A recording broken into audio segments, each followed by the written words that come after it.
সকালের খাবার কখন খাবেন? ইদানিং অনেকেই যে লাইফস্টাইল ফলো করেন, সকালে উঠে ফ্রেশ হয়েই নাস্তার টেবিলে বসে পড়েন, এরপর নাস্তা সেরে কাজে বেরিয়ে পড়ে। কারণ বর্তমানে আমাদের খাবার আগে থেকেই মজুত করা থাকে। কিন্তু অনেক আগে মানুষের খাবার এভাবে মজুত করা থাকতো না। ঘুম থেকে উঠে খাবারের খোঁজে শিকার করতে বের হতে হতো। অনেক ছোটাছুটির পর শিকার পেলে তারপর খেত।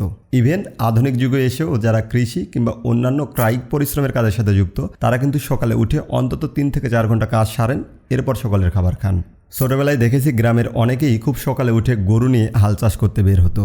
প্রায় 1 বিঘা জমি চাষ করে সকালের খাবার খেত। অনেকে হয়তো জানেন না, 1 বিঘা জমি চাষ করতে গরুর পেছনে কয়েক কিলো হাঁটতে হয়, যা আপনার সারা মাস কার্ডিও করার পরিশ্রমের চেয়েও বেশি। মজার ব্যাপার হচ্ছে, তারা কেউ কিন্তু দুর্বল ছিলেন না। আমাদের থেকে যথেষ্ট শক্তিশালী, সামর্থ্যবান ও রোগ প্রতিরোধ ক্ষমতা বেশি ছিল। আল্লাহ তাআলা প্রত্যেক প্রাণীরই রিজিকের ব্যবস্থা করেছেন, কিন্তু মানুষই একমাত্র প্রাণী যারা খাবার মজুত করে রাখেন। বাকি সকল প্রাণী সকালে উঠেই খাবারের খোঁজে বেরিয়ে পড়ে, কারণ এটাই ন্যাচারাল ইকোসিস্টেম।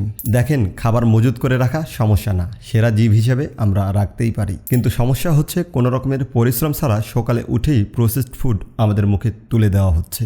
সকালে উঠে কিছুটা পরিশ্রম করেন, এরপর খাবার খান। সেরকম কাজ না থাকলে ব্যায়াম করেন, এরপর খান। অন্তত পার্কে গিয়ে দৌড়াদৌড়ি করেন, হাঁটাহাঁটি করেন, এরপর খান। কিন্তু প্লিজ সকালে উঠেই বিছানায় চা, বিস্কুট, রুটি, কলা, জেলি নিয়ে বসবেন না। এগুলো বিভিন্ন কোম্পানির মার্কেটিং পলিসি। আধুনিক লাইফস্টাইলের নামে এগুলো আমাদের গেলানো হচ্ছে।